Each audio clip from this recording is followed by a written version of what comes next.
Hazira port પર ડ્રોનના હુમલાની mock drill ઔદ્યોગિક સુરક્ષા અને આપત્તિ વ્યવસ્થાપન માટે સંયુક્ત કવાયત હજીરા વિસ્તારના ઔદ્યોગિક એકમોની સુરક્ષા અને આપત્તિ વ્યવસ્થાપન ક્ષમતા ચકાસવા માટે ગુજરાત મેરીટાઈમ બોર્ડની અદાણી હજીરા પોર્ટ દ્વારા એક વિશેષ મોક ડ્રીલ યોજવામાં આવી હતી.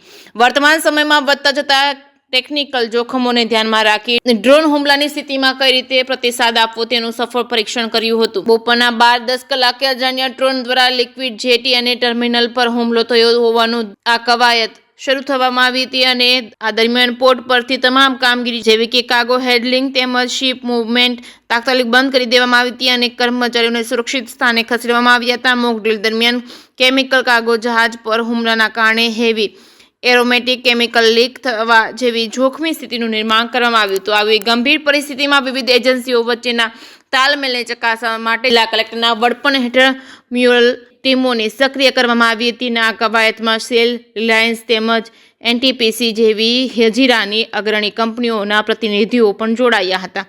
આ પ્રકારના હુમલા સમયે પોર્ટ સિક્યુરિટી તેમજ મરીન પોલીસ કેવી રીતે હાઈ એલર્ટ પર રહી કામ કરે તેનું જીવંત નિદર્શન આપવામાં આવ્યું હતું.